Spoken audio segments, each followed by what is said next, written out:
Welcome to the Heal, Thrive, Dream podcast, where trauma survivors become healthy thrivers. Each month, we'll feature a theme in the trauma recovery and empowerment field. To promote your recovery, healing, and learning how to build dreams, here's your host, Karen Robinson, transformational coach and therapist. Hey everyone, welcome back to the Heal, Thrive, Dream podcast. Today, our guest is a visionary life coach, author, podcast founder, and host of GEMS podcast. So welcome to the show, Genesis Amaris Kemp.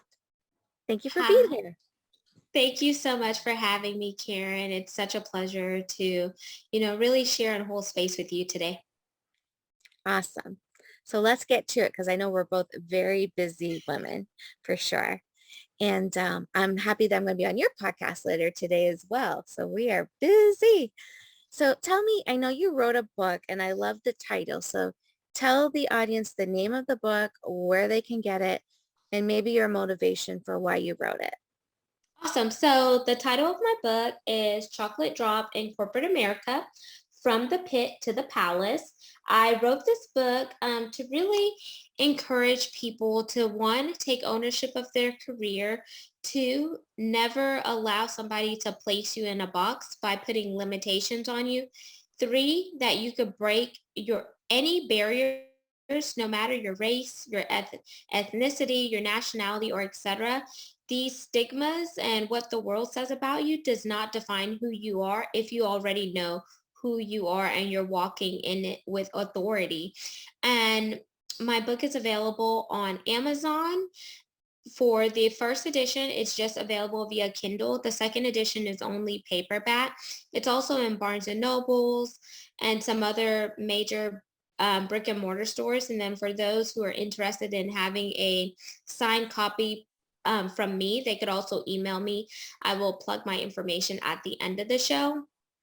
And just what really drove me to writing the book was being, first generation American. My dad was South American and my mom is Caribbean. And just working in a male dominated field for so long, being in oil and gas for 12 years and a woman, which that makes me a minority, but then also a woman of color in a male dominated field was also another extra layer that I had to overcome. And I wanted to just do it for myself, my family, but anyone who has a similar experience, whether they were, told that, you can't have that job, or we selected you because you're the placeholder, or whatever the case may be, because they may not outwardly say it, but what they're thinking based on how they treat you in that organization.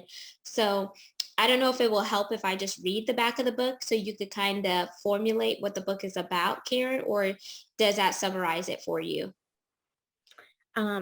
I think both is okay. It's more than fine to read the back of the book. So it might answer other people's questions that we're not aware that they have. So go ahead. Okay. Awesome. So I like to start off with two questions that's on the back of the book. It says, what challenges in the workplace have you encountered that left you feeling as if you were mistreated? Have others who were unqualified seemingly pass you by in the ranks? In our daily lives, we are all faced with various trials, whether in the workforce or at home. However, when treated unfairly, it takes courage to stand and fight for what's right. No matter your race, nationality, ethnicity, or background, you can rise to be the game changer. When you use the power of your voice, you shake the atmosphere and cause a domino effect, because others will choose to either follow suit or stand in solidarity. On the pages of Chocolate Drop in Corporate America, Genesis has chosen to speak up for not only minorities, but also anyone who has been slighted on the job in any way. From her personal testimony, you will learn how speaking up brought awareness so that long-lasting change could be made. We do not win by remaining silent, overlooking injustice, or continuing to practice poor judgment. We win by standing together, engaging in those difficult conversations, and helping one another. Let's work together to create change for future generations to come. That is so powerful. I imagine your families on both sides are really impressed with the young woman that they created when they made you. Yes, and it's been such a pleasure to, just have the book out on the market because other people who have read the book have told me you gave me the courage to write my own story or to start podcasting or etc. And I actually made a good friend with another author by the name of Diedrich L. Moon, and he shared how he went through, some discrimination working for the U.S. government, and former President Obama got involved in history. And at the time, he was a single father, and he also had to go up against the Board of Education. And so it was just cool to hear his story, but also to meet his daughter and interview her because she is an author as well. And she's a teenager now who talked about, bullying and overcoming suicidal attempts and etc. So that was just incredible. Oh, that story really resonates with me. I am a former federal government social worker. I did it for 17 years. Um, and even though there were lots of wonderful benefits and beautiful moments, there was a lot of toxic things I witnessed and just had trouble swallowing and keeping voiceless about. But the more I spoke up, the better I felt, but the more issues at work I would have. So Mhm. yeah, that definitely relates. And being an emergency room social worker, I got to see lots of evidence of how trauma, racism, not accepting or valuing people, how that could lead to issues with suicide. So that really resonated with me. Mm. And thank you for sharing and doing the work that you did while you were in those fields, because it definitely takes a person with a strong heart and a strong will, because, sometimes your patients or clients will feed off your energy. Yes, definitely. And coworkers too would often reach out and say, we see and hear, we appreciate you doing that. So that was always felt better too than any um, whatever administration would give me back for feedback. That would make me feel better.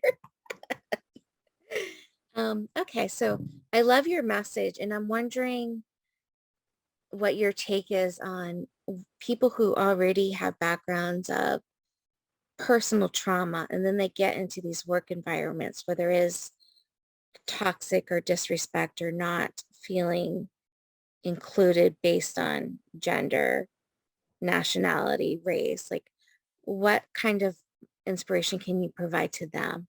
Because they already came into this pretty vulnerable. Yes, absolutely. So someone who is dealing with, personal traumas, number one, I would encourage you to speak with a paid and trained professional who is certified in the area of trauma, whether it's grief, whether it's abuse, whether you had sexual abuse, mental abuse, any form of physical abuse or emotional abuse, and really do the work to uncover some of the RCAs, which are root cause analysis, that is causing you to hold on to that trauma versus letting go of it. The second tip is forgive the person who oppressed you, because you're forgiving it so you can move on and you no longer are holding on to that guilt, that shame, that anger, that envy, because the longer you hold on to it is going to be the longer it takes you to move out of that mindset, because you're allowing those things to constantly remind you of what happened. And anything that is covered up will not get healed because you are not addressing it. Yes, it's going to hurt, but in the long run, when you address it, you're going to see how the healing can begin to take place. And then four, three, sorry, be open-minded. Yes, you're going into a new atmosphere, but do not hold those people to the same standards as the people of your past, because then you are not giving them the opportunity to get to know you as an individual, just like you don't want those people to judge you based on how you look and how you carry yourself via unconscious biases and preconceived notions. You have to wipe the slate clean in order for you to assimilate with the new area that you're walking into, and to make sure that you are going to not just be in an area where you survive, but you're going to be in an area where you thrive because you are looking at all the positive things. So be optimistic versus pessimistic. And then the other tip that I would say, going into that area, make sure you hold your ground, that you don't just bend or break because they tell you something. If something does not make sense, use the power of your voice to question it. Questions are made to ask, and never assume, because we've all heard the saying, whenever you assume, it makes a double snake out of you and I. So break away from those assumptions, because you would hate for those assumptions to be made about you and on you. So those are some tips that I would start off with. And then lastly, journal about your experiences, because whenever you get those thoughts out of your head onto paper, you could reflect on why you wrote what you wrote, what emotions are tied to it, and then it helps you see things in a visual perspective versus just a mental perspective. Beautiful tips. Yeah. And I've listened to just a couple of your podcast episodes, but when you started speaking about your tips, it reminded me on the benefit I found your podcast to be, is that you don't just talk about a subject or have your guests talk about a subject. You give takeaways.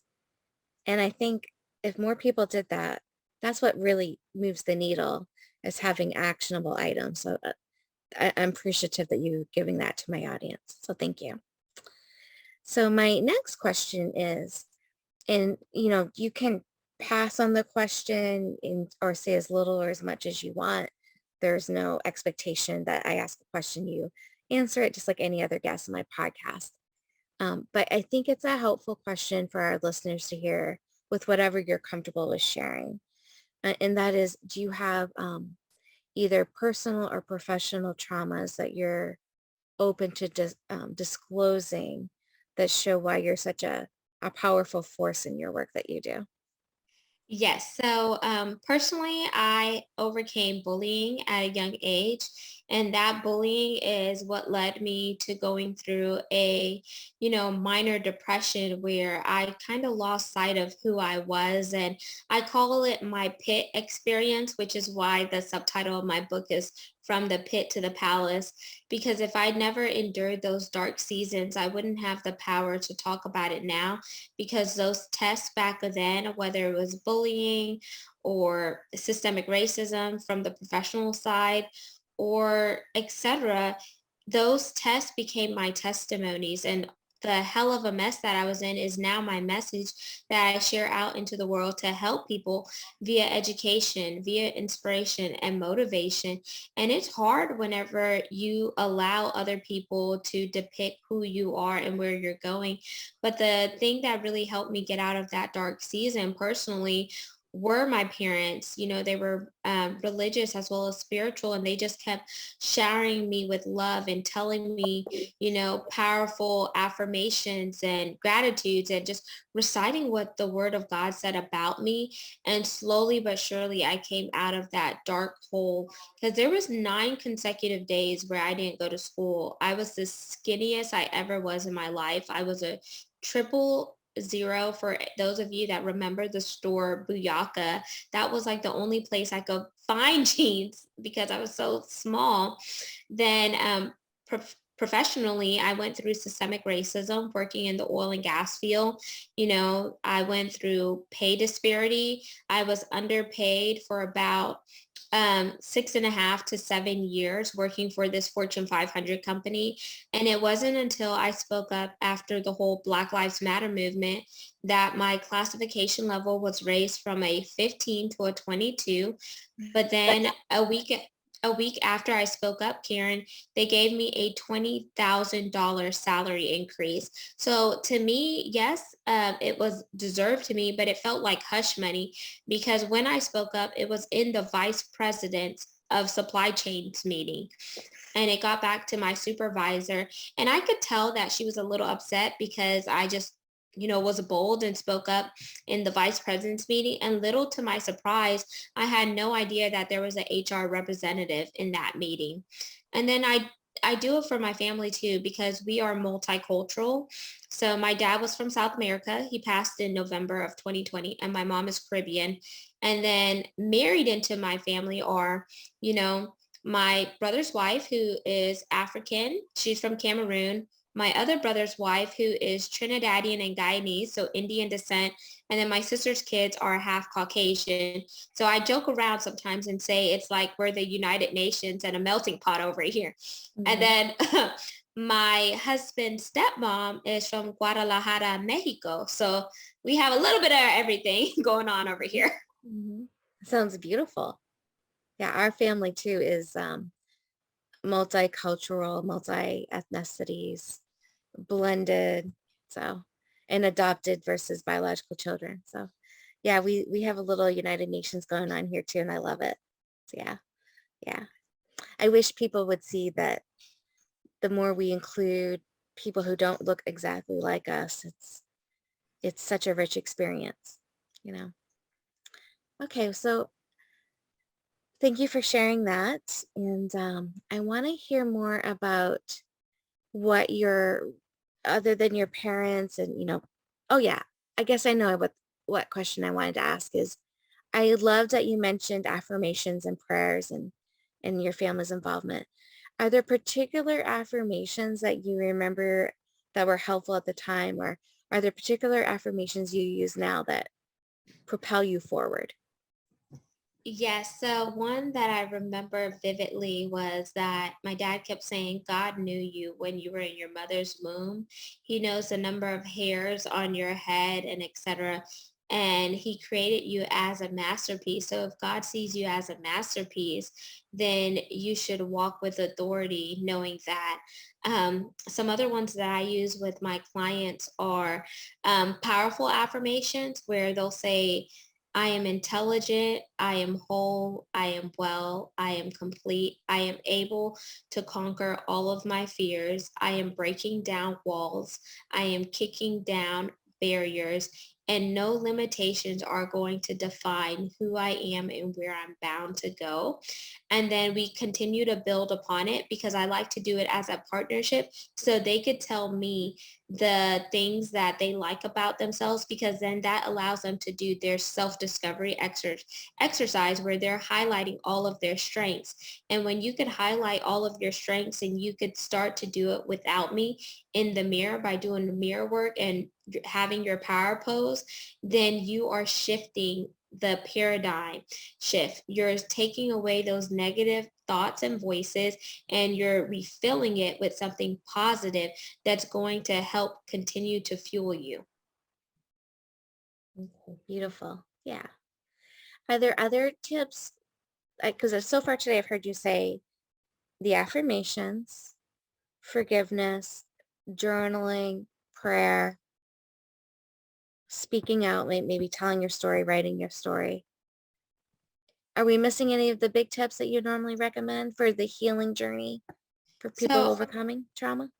I would say gratitude, reciting all the things that you're grateful for, because if you forget why you're grateful for certain things, then you're forgetting a major component, because in order to heal, you have to see how far you've came.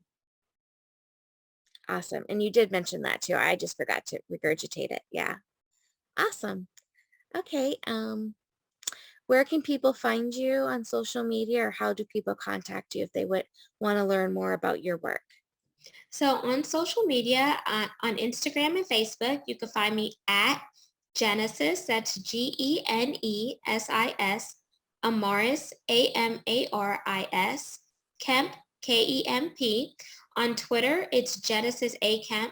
And then if you go to my website, all of my info is there. So it's genesisamarisKemp.net, so N-E-T, and you'll find info about my book, my radio show that's internet-based, my podcast, which is Gems Podcast, and etc. And there are some freebies on my site there too. Beautiful. And so are there anything else that you feel would be inspiring to my audience that you have to offer? Okay. I will leave them with a quote that is like my staple quote right now. It's by Babe Ruth. It says, "Never let the fear of striking out keep you from playing the game." I love that. That's beautiful. Yeah. And so even though our show's a little short today, I'm going to make sure in the show notes to include everything that we talked about, your book, how to get a hold of you. And I noticed you have a lot of podcast episodes. So the more people want to hear about you, learn about you, they have that option as well. And I really appreciate your time today. Thank you so much, Karen. It was a pleasure, and I look forward to having you on Gems Podcast. Yay. Take care. Okay, bye.